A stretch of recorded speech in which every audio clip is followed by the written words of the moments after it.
semua pemirsa, berjumpa lagi di channel Cerita Kak Sri. Nah, saya harap kalian semua baik-baik aja di sore hari ini ya. Kalau yang kurang sehat tuh jangan lupa berobat. Yang udah sehat jangan lupa jaga kesehatan. Hari ini kita cerita apa lagi Kak Sri? Ya, semalam kita kosong ya, nggak ada videonya. Saya keluar semalam jadi nggak sempat buat videonya. So pemirsa, video hari ini adalah satu kisah yang sangat-sangat pilu ataupun sedih sekali untuk saya ceritakan, karena ini menyangkut nasib manusia yang berjenis kelamin wanita. Nah, apa Kak Sri? Jom kita baca.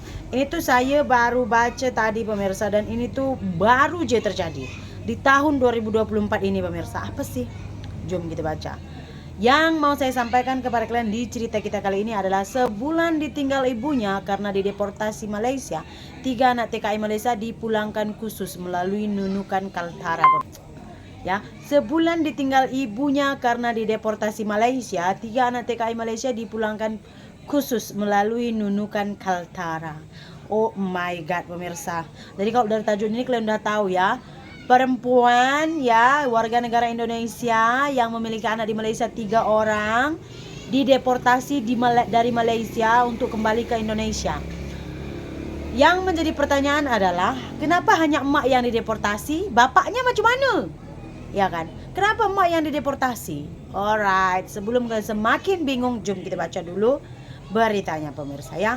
Pemerintah Malaysia mendeportasi 3 anak tenaga kerja Indonesia asal Kediri, Jawa Timur melalui Nunukan, Kalimantan Utara. Mereka adalah namanya Bujang, Jeko dan juga Nur Ita. 2 laki 1 perempuan ya. Kepala Balai Pelayanan Perlindungan Pekerja Migran Indonesia atau BP3MI dari Nunukan, Kombes Polisi F. Ginting mengatakan 3 anak tersebut sempat ditinggal ibunya Susanti. Oh, ternyata Susanti sudah punya anak. Oh my goodness, sekejutnya. Ayo Susanti. Yang lebih dulu dideportasi ke Nunukan pada 14 Juni 2024. Jadi bulan 6 ya. Jadi ketiga anak tersebut sempat sebulan diasuh tetangganya di Malaysia karena ibunya ditangkap immigration dan dideportasi karena merupakan pendatang ilegal pemirsa. Iyo. Ginting menuturkan Susanti telah bertahun-tahun ikut suaminya dan menjadi TKI ilegal di Malaysia. Namun saat anak ketiganya lahir pada 2020, sang suami berselingkuh dan meninggalkan Susanti. My goodness. Alhasil Susanti dengan kondisi tanpa dokumen keimigrasian bekerja di perusahaan perkayuan di Lahad Datu, Malaysia. Saat berangkat bekerja, Susanti ditangkap immigration dan dipulangkan, sementara anak-anaknya masih di Malaysia dan hanya tetangganya yang sering melihat kondisi mereka. Oke pemirsa, jadi saya tengok sih kejam juga sih sebenarnya pemerintahan Malaysia ini. Tapi kita juga nggak bisa melihat sepihak pemirsa, karena ada poin-poin yang harus kalian dengarkan di informasi yang saya bacakan tadi ini.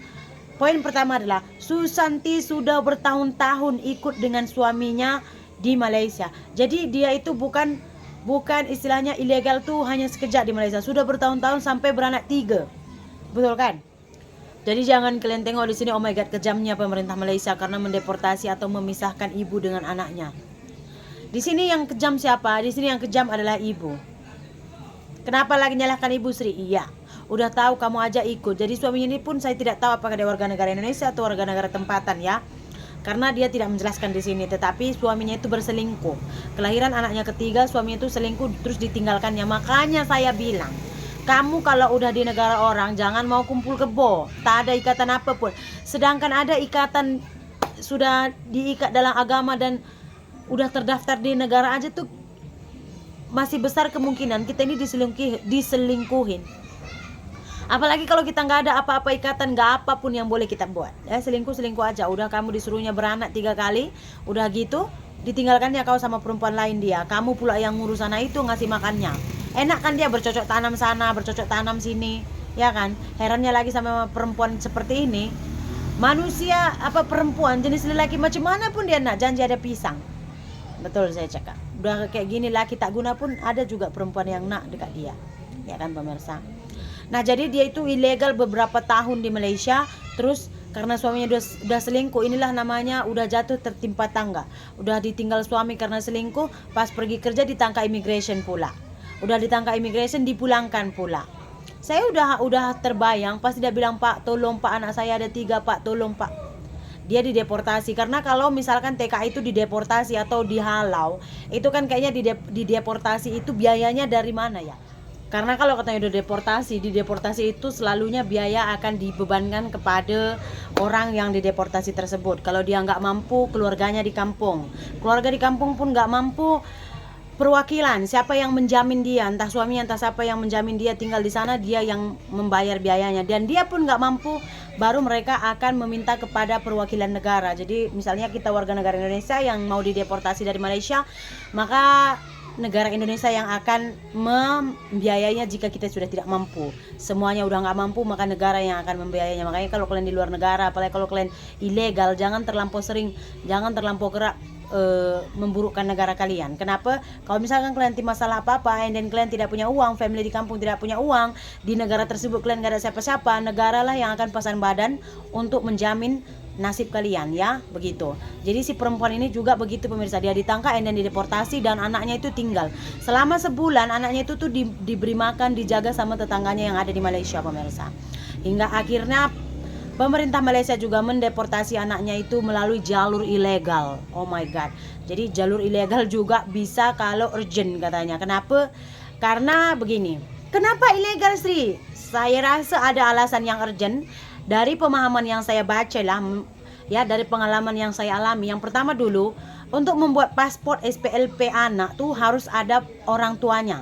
Salah satu orang tua harus ada yang menunjukkan anak nih memang, misalnya dia mau buat SPLP Indonesia, harus ada orang tuanya gitu. Apalagi anaknya ini semua di bawah umur.